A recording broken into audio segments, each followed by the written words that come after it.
Good afternoon, everyone.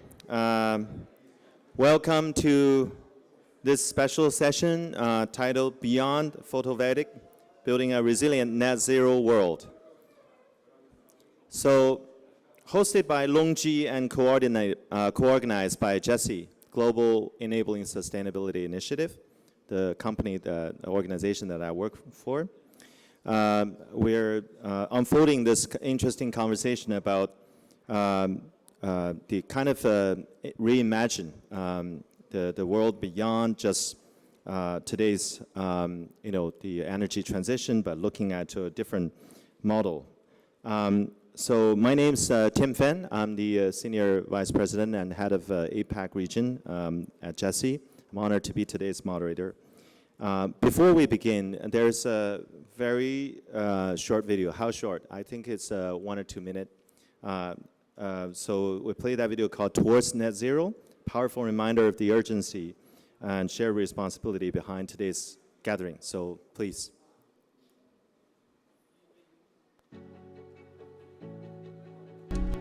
From a leader in photovoltaic technology to a global provider of green energy solutions, LONGi is committed to making clean energy an inclusive voice.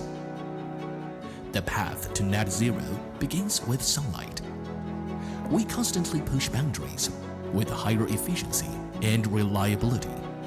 Laying the cornerstone for a green energy system, we explore how to transcend day and night, balancing the pulse of energy, enabling green electricity to steadily power every facet of production and life. We push the boundaries of green energy, advancing into broader frontiers to provide the ultimate solution for deep decarbonization in non-electrified sectors. A global energy transition is quietly unfolding. In Latin America, clean electricity empowers rainforest communities, safeguarding the harmony between people and nature. In the Middle East, new green-powered cities shine like pearls in the desert, injecting green vitality into traditional energy giants. In Central Asia, our first green hydrogen project sets a new benchmark for the global net zero journey. Across Europe, LONGi's high-efficiency modules accelerate the shift to renewable energy. And in China, solar-powered desert control, beautiful countryside initiatives, utility-scale plants, and building integrated photovoltaics compose a green symphony. LONGi's green energy solutions now reach every industry, lighting up homes and communities worldwide. Together with global partners, we will integrate green energy into every corner of life, jointly building an affordable, sustainable, zero-carbon future. Green tech for a shared future.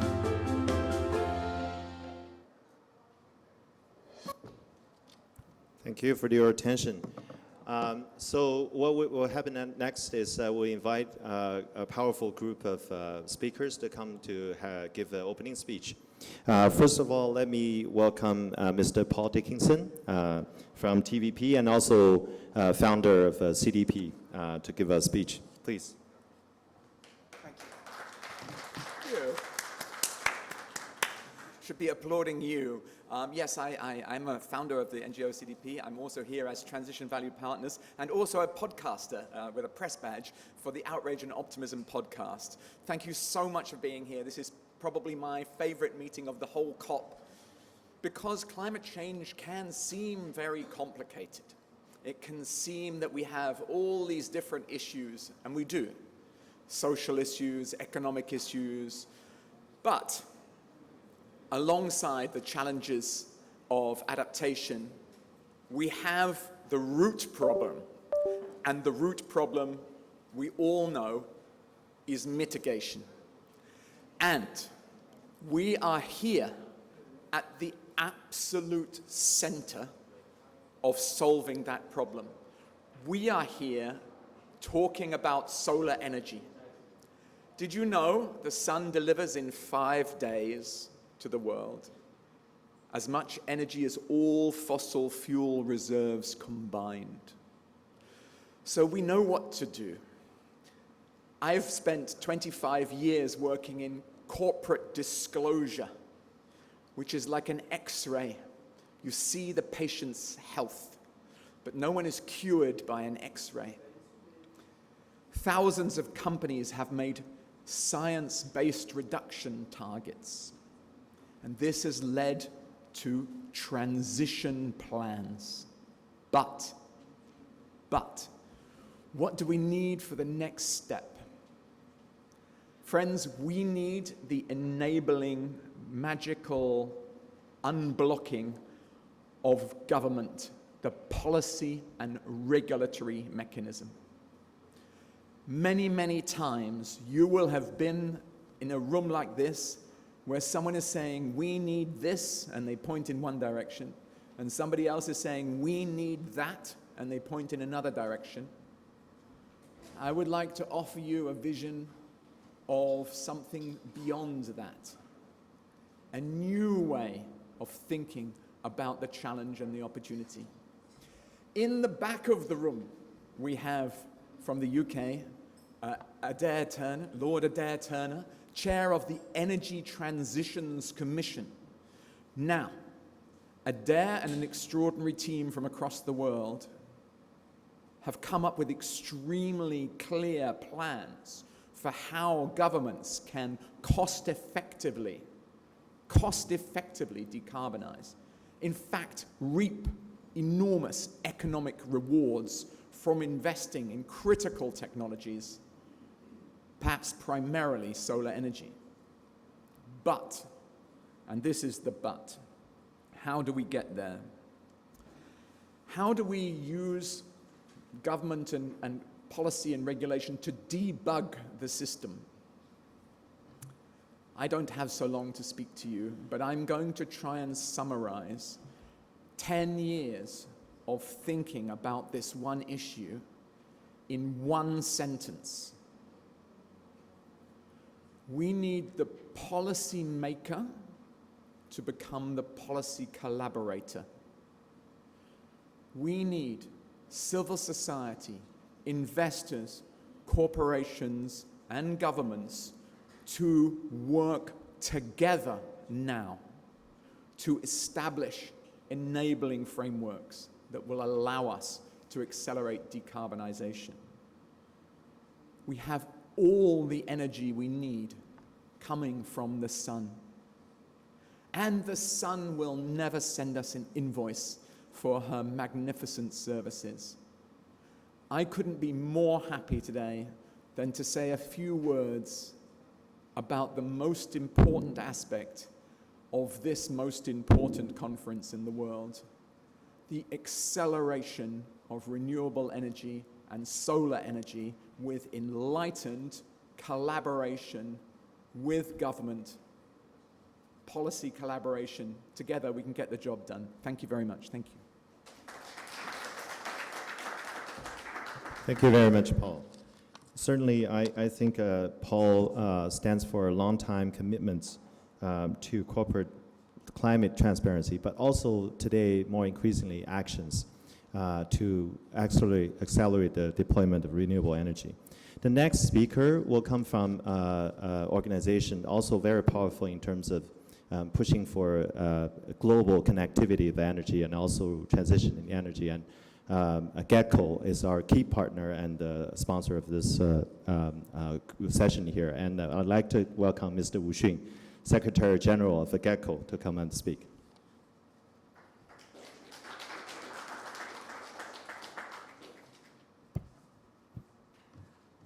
Distinguished guests, ladies and gentlemen, good afternoon.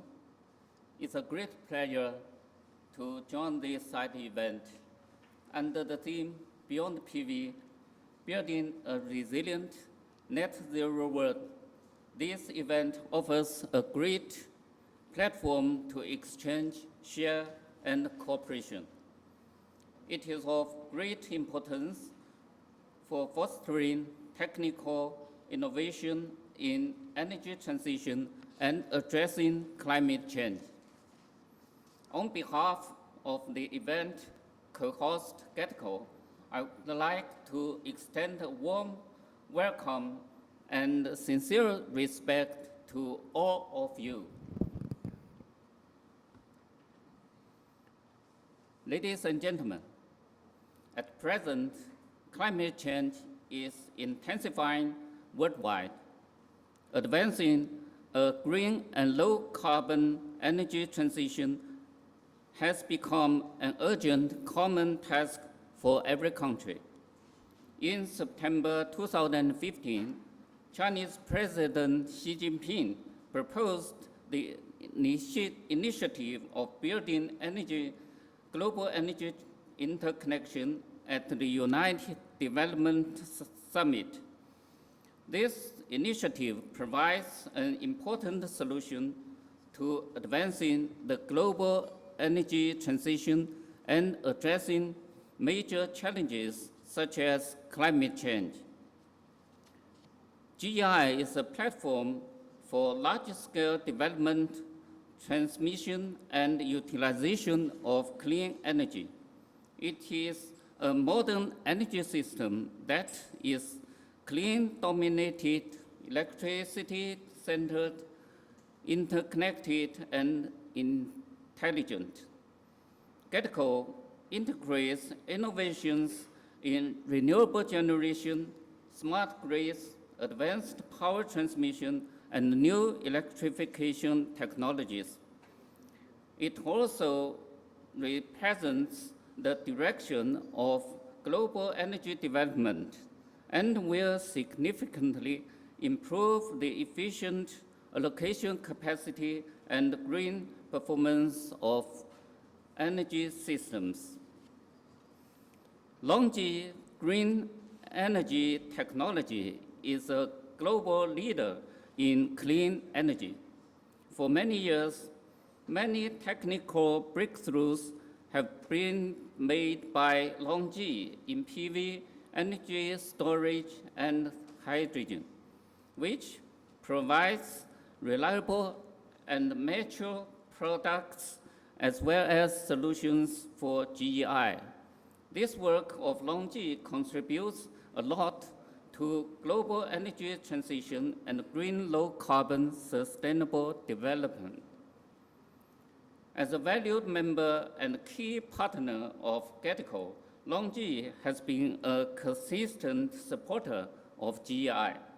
We have frequently cooperation on technical innovation, capacity building, standard setting, and project implementation, which have yielded a lot of fruit results. I'd like to take this opportunity to convey our heartfelt thanks to LONGi. Ladies and gentlemen, LONGi is committed to building a mutually beneficial platform for international energy cooperation. We now have 1,390 members from 143 countries. Looking ahead, we look forward to work with LONGi and all partners to translate the vision of this event into concrete actions. Let's jointly forge a resilient net zero world through GEI and contribute more to a green, low carbon, and sustainable future of the world. Thank you all.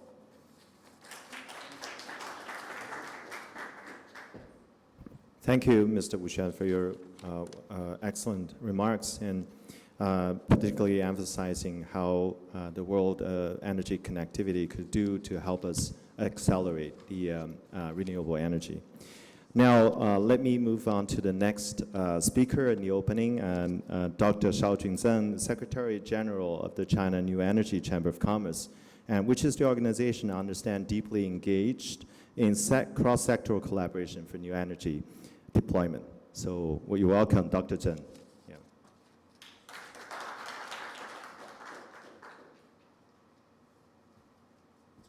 Thank you, sir. Before I came to Brazil, my assistant told me Though you are Chinese, the COP30 is an international event, so the best language you use is English. So I will try my best. Mr.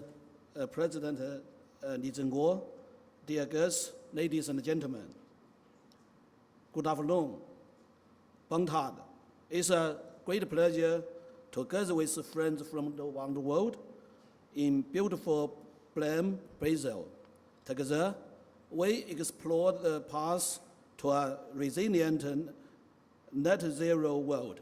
First, on the behalf of China New Energy Chamber of Commerce, I would like to extend our warm congratulations on the successful opening of this event. I also express our sincere respect to all guests who have long been dedicated to the field of carbon neutrality. As climate change grows more serious, net zero emissions have become a shared vision for all humanity.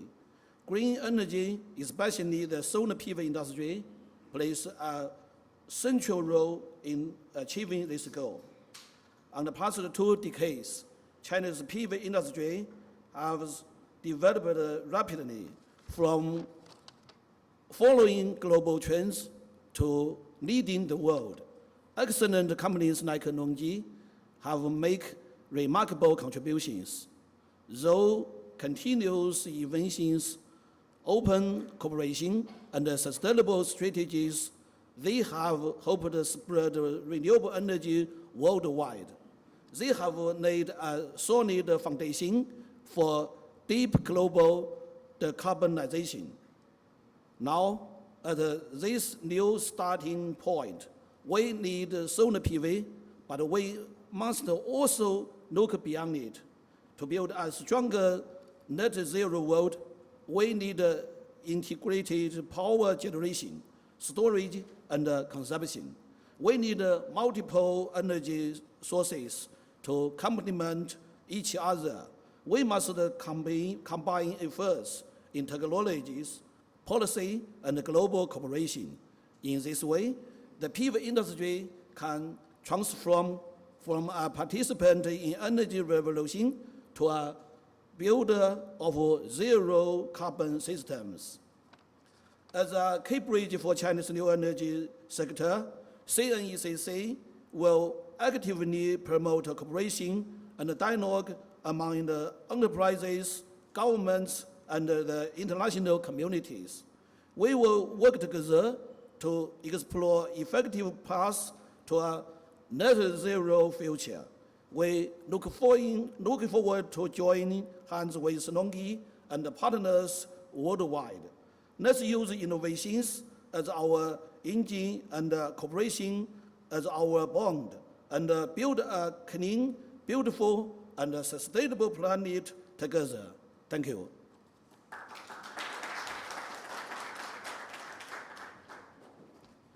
Thank you, Dr. Zhang. Thank you very much for giving that vision of the net zero world and set the context and stage for what's coming up next. And now we hold for a lot of expectation at what LONGi has to say now with the keynote from Mr. Li Zhenguo as the founder and the CTO. And this address will outline what LONGi is approaching the broader energy transition through innovation and system thinking. So the floor is yours, Mr. Li.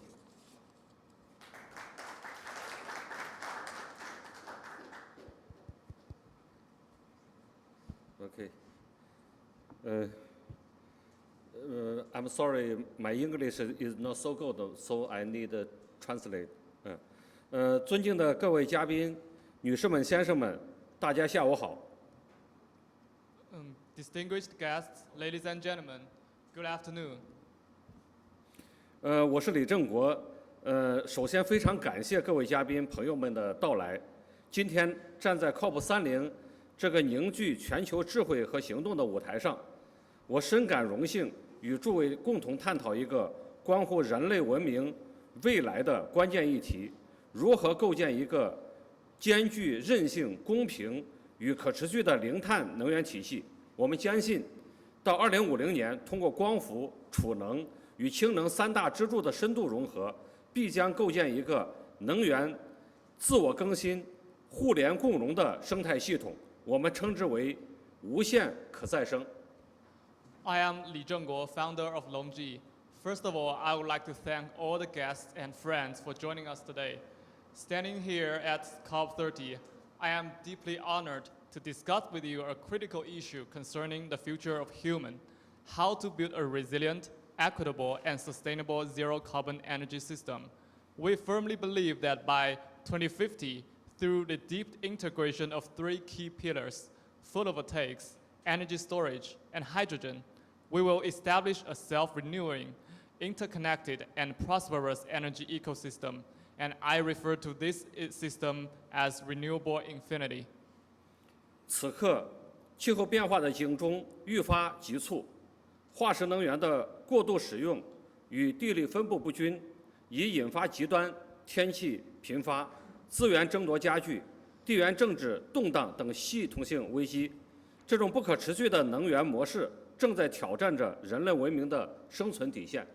At this age, the overuse and uneven geographical distribution of fossil fuels have triggered a systematic crisis, including extreme weather events, intensified resource competition, and geopolitical instability. This unsustainable energy model is pushing the limits of the survival of mankind. 能源转型是实现2050净零排放目标的核心路径，但全球能源系统正面临严峻的三维困境。如何在保障能源安全的前提下，实现能源公平与环境可持续的平衡？目前，全球70%的能源体系虽已做出碳中和承诺，但破解这三维难题，仍需我们共同寻求创新解决方案。The energy transition is the core pathway to achieving the 2050 net zero emissions goal. However, the global energy system is facing a severe trilemma: how to balance energy security, energy equity, and environmental sustainability.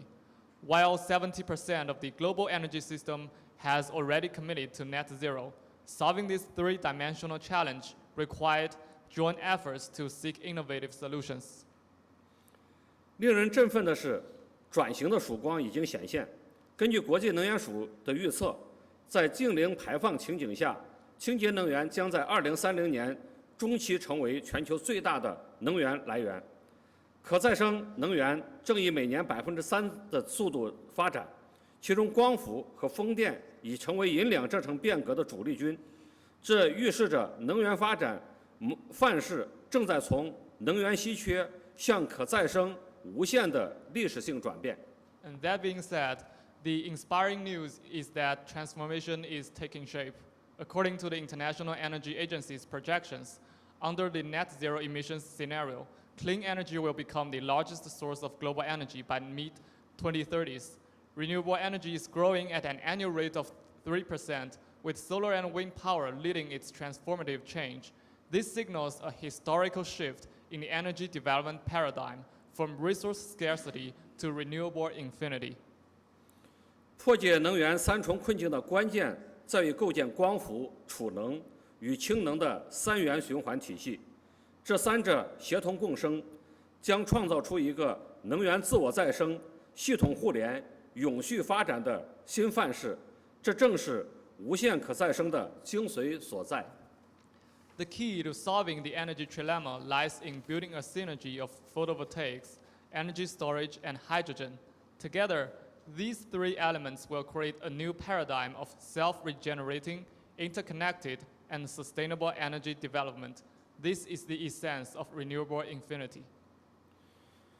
我们的愿景是超越单一的光伏发电，构建一个深度融合的绿色能源生态系统，通过绿色电力、氢能生产和储能系统的有机衔接，实现发电、储电、用电全链条的清洁能源覆盖，构建真正普惠可达的清洁能源生态。Our vision is to go beyond solar power alone and to build a deeply integrated green energy ecosystem. By connecting green electricity, hydrogen production, and energy storage systems, we aim to achieve clean energy coverage across the entire chain of power generation, storage, and consumption. Thereby, we create a truly accessible and inclusive clean energy ecosystem. 实现这一愿景依托于3大技术支柱。首先，光伏产业正迈向普惠与智慧的新阶段，光伏应用将突破传统电站和屋顶的局限，无缝融入建筑立面、交通基础设施和移动载体。新一代 BC 电池技术将持续提升转换效率，降低发电成本，而数字化与人工智能技术将实现能源资产的智能管理和电网的柔性接入。To realize this vision, 3 technological pillars are fundamental. First, the PV technology is getting increasingly accessible and intelligent. Not only for traditional PV power plants, we can also apply PV into buildings, transportation infrastructure, and mobile carriers.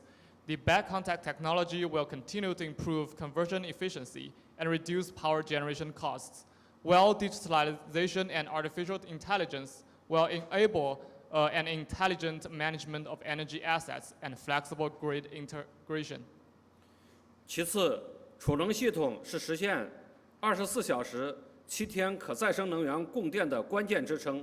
随着新能源原装机容量快速增长，电网稳定性面临严峻挑战，储能需求呈现指数级增长。预计到2030年，全球储能装机容量将达到1100吉瓦时，成为构建韧性电网的核心基石。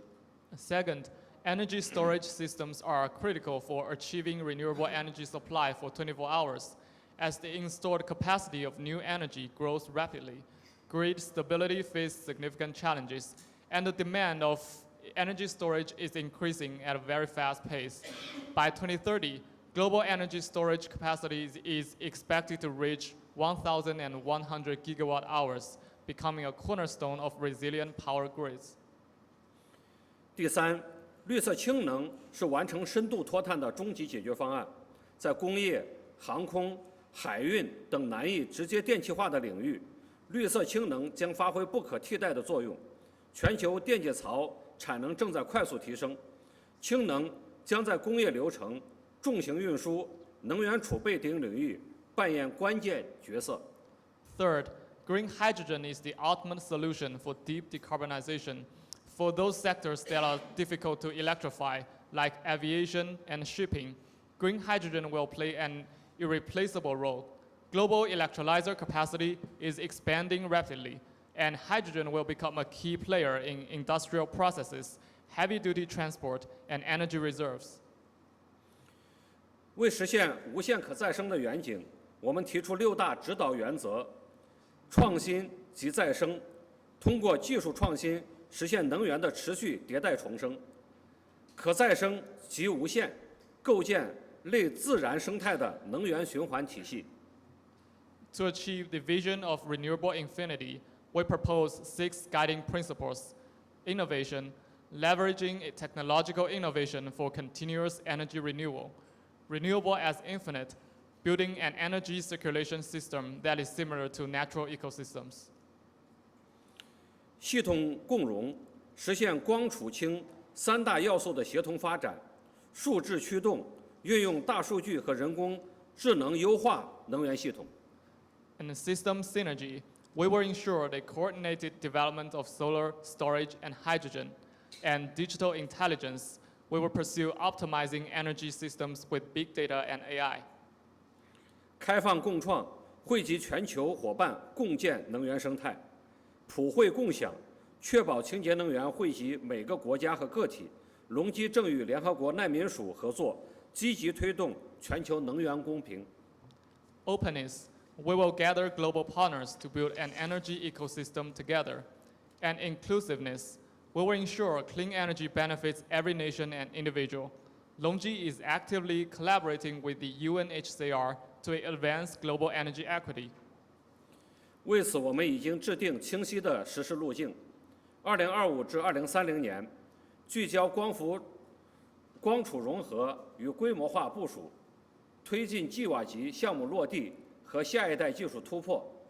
2031至2040年实现氢能成本突破和广泛应用，重点发展高效电解和季节性储能技术。2041至2050建成成熟的一体化能源生态系统，使其成为全球能源体系的坚强支柱。To this end, we have outlined a clear implementation pathway. First, from 2025 to 2030, we will focus on the integration and large-scale deployment of solar and storage, and we will advance gigawatt-scale projects and next-generation technological breakthroughs. From 2031 to 2040, we will achieve cost breakthroughs and widespread application of hydrogen with a focus on high-efficiency electrolysis and seasonal energy storage technologies. And from 2041 to 2050, we will establish a mature integrated energy ecosystem, making it a robust pillar of the global energy system. 我们也在此郑重承诺，将引领全球迈向超越光伏的能源新时代。在生态层面，能源将实现系统内循环，而非向地球索取；在社会层面，清洁能源将成为基本人权，而非特权象征；在文明层面，能源安全将建立在系统自足基础上，能源文化将从索取彻底转向再生。We hereby make a commitment. We will lead the world into a new energy era that goes beyond solar. On the ecological aspect, energy will circulate within the system instead of being extracted from the planet. On the social aspect, clean energy will become a basic human right, not a privilege. On the cultural aspect, energy security will be built on systematic self-sufficiency, and an energy mindset will shift fundamentally from extraction to regeneration.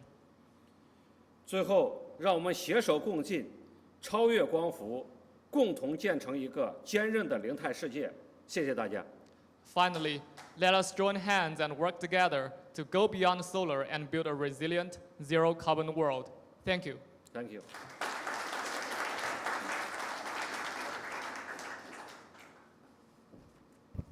Thank you, Ms. Lee, for presenting with us this encouraging and powerful statement about the future and vision for a system, not just one solution, but a system about what's coming next in the next 20 years. Now, I would like to encourage actually speakers to come up stage for a group photo. Actually, Dr. Zhang, if we can bring him on, because we realize this is an opportunity where we have everyone around. Maybe we can be on the stage. The opening speakers and Mr. Lee, plus our panelists coming from next. I'll identify them. Mr. Simon Bamares, Ms. Tatiana,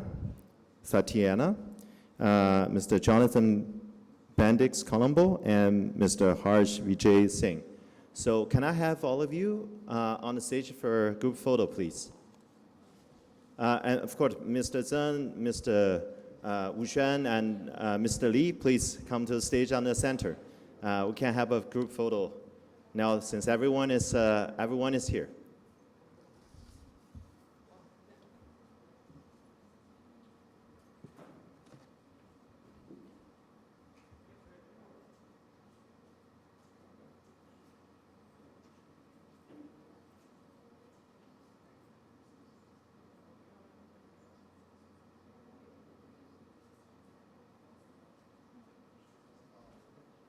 Okay, thank you. Thank you very much. I would like to have our panelists stay. Maybe we'll just begin our panel discussion now. And thank you again, Mr. Wu Xuan, Dr. Zheng, and Ms. Li. So, okay, So, hi, everyone. So, we're continuing on with this discussion, more interactive. And first of all, I'd like to maybe introduce each one of you very briefly in front of our audience. So sitting next to me is Mr. Simon Bamares, Head of Infrastructure Planning with the International Renewable Energy Agency, IRENA, who brings deeper expertise on global infrastructure and multilateral alignments. Ms.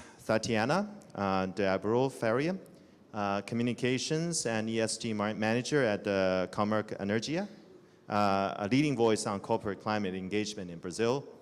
Mr. Jonathan Benedict Colombo, we've seen many times already, ESG expert at LONGi with hands-on experience in translating sustainability initiative strategy into local impact.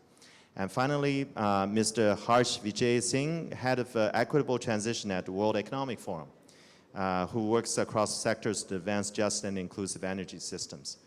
Okay, it's a great pleasure to have you with us on the stage. So I would like to kind of explore, and this is a very diverse group representing different regions and sectors, but policymakers and action takers. But let me begin by direct the first question to you, Simon. And so we're talking about resilient net zero world, and we all know infrastructure is a big part of that. I'd like to maybe direct this question. IRENA has long emphasized the importance of resilient infrastructure in energy transition strategies. And from a system planning perspective, how do you define resilience in a net zero future, and what types of infrastructure, regional cooperation do you believe are most critical on that? Simon. Thank you very much, team, and a very good afternoon to everyone. Yes, indeed, the IRENA, the International Renewable Energy Agency, is actively supporting its member countries, 172 countries plus the European Union, in understanding the bottlenecks of the energy transitions. And obviously we are witnessing a massive acceleration in the deployment of renewable energies, all forms of renewable energy. We predict that by 2050, 90% of the power sector will be powered by renewable. And out of this, 70% will be solar and wind. So the inherent challenge we have is about making sure that we have the sufficient infrastructure to accommodate the building of this generation. Let me say even the overbuilding of this generation, because we need to work on social acceptance of renewable energy. And we've seen in many regions the phenomenon of energy anxiety. So overbuilding, making sure that you don't have scarcity in energy is very important. And this abundance will create the certainty for developing more energy. And obviously for that, we need more interconnected grids, so regions being connected together. And also we need to look at the bottlenecks of what does it mean to build grids that are made for renewables. So they were built in the 20th century based on centralized, dispatchable thermal generation. And we are looking at a more decentralized, digitized, but also cleaner mix of sources. And the challenge is the managing of the variability of renewables, the intermittent renewables. And this brings at the center the topic of flexibility. And flexibility comes with different solutions in terms of storage. We predict that by 2050, we need 10 times more daily flexibility, so the intraday need for storage or demand-side solution than in 2019. For weekly and monthly, this will be 6 times more. So you see, we see a need for more solutions that deliver this flexible and also dispatchable grids. In the opening statement, it was mentioned that the world will not be powered only by solar energy, will be powered by many forms of energy. Because we need to electrify all sectors, transport, building, and our industries. And for that, we need, of course, massive electrification, but also we need to look at sectors that are not easy to decarbonize. And for that, we need biofuels, we need green hydrogen, and we need all forms of renewable energy to play the mix. So this is the challenge we have today, but the solutions are there, and the needs for flexibility we see are evident. In Europe, for example, we see signs of curtailment, we see signs of negative pricing. That is a result of a system under strain, and this system needs to evolve to be more flexible and accommodate more renewables. Thank you, Simon, for setting that high-level overview, what's happening now. And when you talk about challenges, we also know that the renewables have their cost advantage now, and we are having technologically, we have the maturity level. But now the question is to probably Tatiana, and we know that even though we have these economic advantage and all the technology development, but the deployment of renewables in the real life world is still challenging and remains uneven in many places. So I would ask you, from your perspective, particularly leading ESG and communication as Comerc Energia, what are the main barriers you're looking at, particularly in this region? When it comes to turn this ambition into reality, what are the challenges, and what role can probably corporate players like LONGi play in closing the delivery gap? Thank you. At Comerc, we believe that just transition requires real solutions. We are multi-platform energy, and because of that, we can offer our client a lot of possibilities. Our multi-platform energy integrates solar generation, energy storage, electrification, metering, efficiency solutions. This helps our clients reduce emissions and costs. Many of our efficient projects even pay for themselves. It's through the savings they generate, show that financial and environment sustainability can move together. At Comerc, you mentioned LONGi. We work with global leaders in solar technology. LONGi is a partner in our large plants, but also in community energy projects, such as Meniri, in the deforestation arc of Amazon. We are put some energy to indigenous people. This project shows how renewable energy can bring autonomy, dignity, and development to remote communities. Clean energy is not about technology, it's about people too. We also expand access through distributed generation and our solar subscription model, which reduces energy bills without any installation. It's a simple way to democratize solar energy in Brazil. I think to grow this impact, we need three things.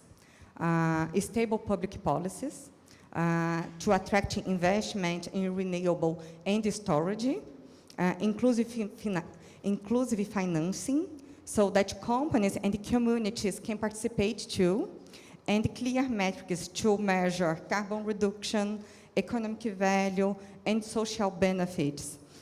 In Comerc Energia, Comerc Energia is more than energy company. We want to be an active agent of the transition energy.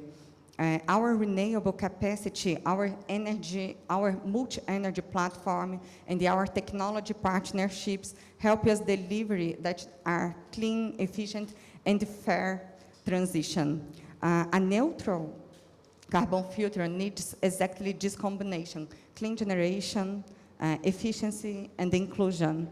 And we are fully committed to this journey every day. Thank you. Thank you very much, Tatiana. And I actually appreciate that point you just mentioned about inclusion, and I think it's critically important. And I have seen many times at LONGi at the COP actually coming up with the concept of just energy transition, solar for all. So I think this represents sort of aligned with the global direction and the one that you mentioned about. So next question is for Jonathan. So LONGi, from today's presentation particularly, we look at LONGi's vision for net zero future is not just one technology, only power generation, but a system that's become accessible for all and providing that a stable and usable system to put that in place. But from your point of view, working with LONGi, and how do you view the balance between the technology deployment and social inclusion part. How can companies better align ESG with just transition goals? Perfect. Okay, so I think normally we have a lot of questions in the same question, and thank you, Tim, for that, because sometimes we use different words to mean the different things, and vice versa. So when you mention a fair transition, we also have energy equity that are embedded in the fair process. So I think this is a little bit of the challenge, because when we're talking about equity and just transition, we need to think about several things that are under layers on that. We're talking about energy that is accessible, that is affordable, and is reliable. So these are the three pillars that we need to have when we are planning expansion, as Simon mentioned, or as we saw in the beginning when Paul mentioned about cost effectiveness. So in short, the energy system already can count on the technology. So the technology is already there. So it's how with us, how can we explore it a little bit more and then different, so we can have a really fair, resilient, and true net zero energy systems. So to structure my reasoning, I have two perspectives that we can see as we have already explored. So one company can contribute this, not necessarily being a solar company, but any company can cooperate for a true transition. It is to support that others can have access. So we have mentioned a lot of examples here. So joining forces, we can do like what LONGi did in Rio de Janeiro with an NGO, that we provided solar panels for an NGO that inputted what we call solar corridor in the communities. So the other names you were perhaps more familiar, the favelas, that people can have access to energy and use this to reduce their cost and invest the earnings that they will put on the bills in other things like food, for example. So you just transfer the money. We also mentioned our strategy with UNHCR, the UN Refugee Agency, that we can provide solar panels and solar energy to boost very important social issues when we are talking about displaced and refugees. And also with clients and partners like Comerc, as Tatiana mentioned, we can join forces to implement projects like the one she mentioned, Project Menidi, which is a project that empowers women to have access to energy, and by doing that, they can use the energy provided to boost their economic capacity to use energy to produce and earn money on that. So this is a point on any company can provide and be like philanthropist. But in the case of LONGi, we can play another role because this technology is part of our core business. So that's where we can provide the solutions. So as LONGi, we are not trying to provide only panels. We are trying to provide sustainable energy solutions, and that the energy solutions can create opportunities. And for this to happen, what is very important so we can get to the cost reduction process is the continuous investments on R&D. So LONGi in its history has involved on how much we can continue to push the technology to be more efficient. And also by being more efficient, you also can reduce costs. In short, we are putting on the market better products as a lower cost. It's not just lower cost, but better product of the lower cost. So it's the two win-wins. And also you mentioned about a lot of things that LONGi is speaking, like affordable for all. So this is just mentioned, but also we have the solar for solar. So how can the system be more effective on producing energy with less impact? So using, for example, solar energy to power our own companies. So we can produce solar using solar energy. So it's like a cycle, so reducing our footprints on producing energy. So a little bit doing that, we are really creating greener energy because what we put on the market has lower footprints. And as our founder mentioned, Mr. Lee, about the next step is the integration. So we are not talking about isolated technologies, but how can we create a renewable infinite, which is to combine several existing energies. So that's what I like to emphasize. The energy already, the solutions are already there. So perhaps to finalize, sometimes think about different kind of uses of this energy. So we're talking about, for example, when we use systems, we already have talked about off-grid systems, which is already very known. We have also building integrated photovoltaics when the infrastructure can have this. Floating systems on, so we can put panels over the water lakes, or that we can use lands, not necessarily only, but also the lakes. But we also have technologies that can be applied on non-common technologies. So we are talking about one example here is agrivoltaics. So it's to combine the capacity of generating energy in the middle of the crop's creation. So you can use this not only to power the energy, but also to create a microenvironment under the panels. So by creating a shade opportunity, you can protect the seeds, so it can protect the soil. You can reduce, for example, high insolation, so you filter not only ultraviolet lights, but also you can protect from froze or high emission of waters. So you can use this not only to generate energy, but also protection. So it's another application. So to close, we are talking about energy access, and this is not just about powering houses. So we are talking about how can we ensure that affordable energy promotes a zero solution mechanism, and this includes about dignity, education, health, safety, and economic opportunity that come from those who have access to energy. Thank you. Thank you, Jonathan. Thank you very much for that. And I know that LONGi is presenting a gift of your solar tea. Which is very special, the tea grown around like the ecosystem under solar farm. So that's quite amazing, your thinking had in terms of the ecosystem around that. But I'll come back with the question probably for each one of you in the final round. But before that, Harsh, I'd like to go to you, and particularly because you led the work at the World Economic Forum on just transition, equitable transition, and what is what in your view is the practical steps to sort of embed just into the energy transition? It's a big topic, but what's going on at World Economic Forum, the efforts and the synergies now on the policy, finance, and implementation side? Can you give us some insights? Sure. I hope this is working. So that's a very big question, and I hope to be able to do some justice to it. There are many different facets when we talk about the intersection between economic and climate systems. To start with, is it about mitigation or is it about adaptation? They are different. Secondly, within looking at climate change in itself, are we looking at energy industry only, or are we also looking at other sectors? Upstream and downstream sectors to the energy system are equally exposed to disruptions from the transition, and are also equally at the risk of climate risks and other risks. So I think we have definitely made very positive first steps as climate community in trying to better understand and frame this issue. The question is what we do about it. Now, as we speak, countries are working on their updated nationally determined contributions. A good number of countries have already done so. Among the many different shifts that we have seen in the updated round of NDCs are two key things. The prioritization of adaptation, much more than before, and secondly, the explicit reference to just transitions. Around 75% of updated NDCs refer to just transition in this round. That is fundamentally more than what was there before. So this is sort of like a trend in public policy that is unanimous across different countries. The next step would of course be that what does it mean in terms of implementation?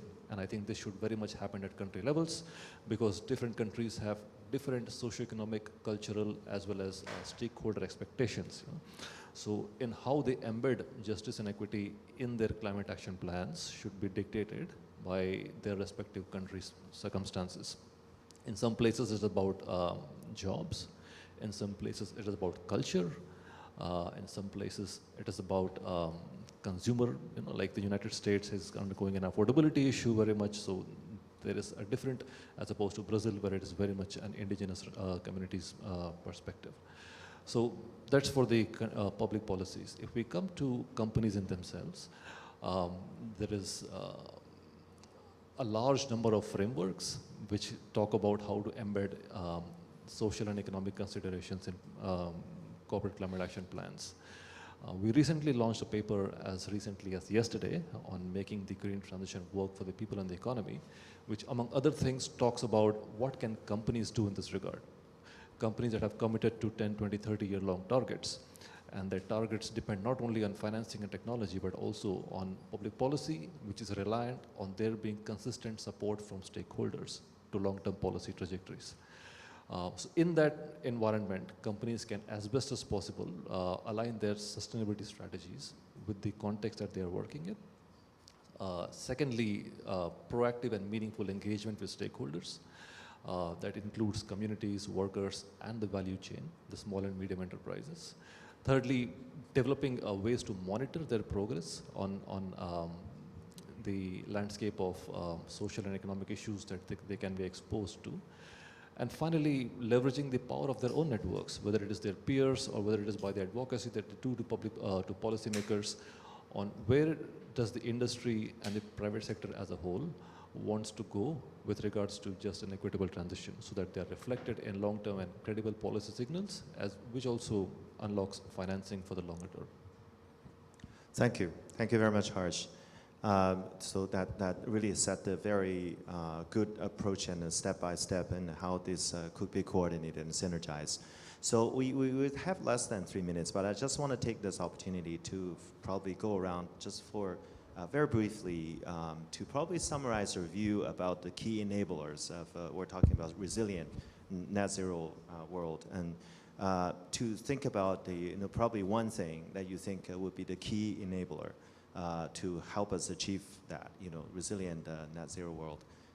Do you want to give it a try, Simon? Yeah, sure. I think to summarize, I think from our perspective, and also recognizing also that the so-called Chinese approach also has made the 1.5C, let's say, viable, I would say there. True resilience in this new era, dominated by variable renewable, means a foundation of diversity. Diversity means the whole system needs to evolve. Centralization, geopolitical, let's say, volatile resources, difficult for countries in the south also to really acquire those infrastructure right away. So the system that works is where all nations can participate as producers, innovators, and partners. So diversity for us is about diversity of technologies first. So we need to use the correct, let's say, level of technology in solar, wind, geothermal, hydropower, bioenergy, but also combine them with green molecules. So all green molecules like green hydrogens. Second one is about diversity of geographies. So building new energy corridors with interconnections to invest in infrastructure in the global south. That's very important.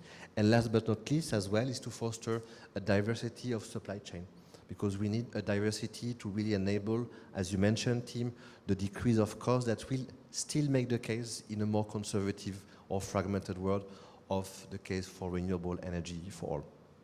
Yeah, so I hear diversity and also inclusion and unity as well. So Harsh, do you want to say something? Sure. I think if I had to mention just one point, I would be integrated adaptation and mitigation strategies. I think we are now at a point where 1.5 is possible, but the probability is receding, and the consequences of extreme weather events are increasing every year. So there has to be more concerted and methodical push to move adaptation to the center along with mitigation. Thank you very much. Tatiana? I think the companies need to move beyond trading sustainability as just another department. I think make it part of the core business, because they need adopting practices that support a fair climate change and energy transition with strong governance and the real impact on communities. Because I think progress means very little if it doesn't reach who those need it most, and who are most affected by climate change. Because of that, because the real transition, the one that matters, is the transition that includes everyone. I think the word is inclusion. Yeah, inclusion. Okay, Jonathan, please. Yes, so the advantage is for the BDLS that I can just reflect on what those mentioned. And what we saw is that we know what to do. we have the technology to do it. So now let's do it. So I think this is the challenge. Let's act together, policymakers or policy developers, companies, NGOs. So I think the moment is, we know what to do, we have the technology, let's do it and make sure that no one is left behind on this process. Thank you. Wonderful. That's a wonderful way to conclude this round of discussion. Thank you very much, each one of you. Yeah, thank you. And thank you for having your attention.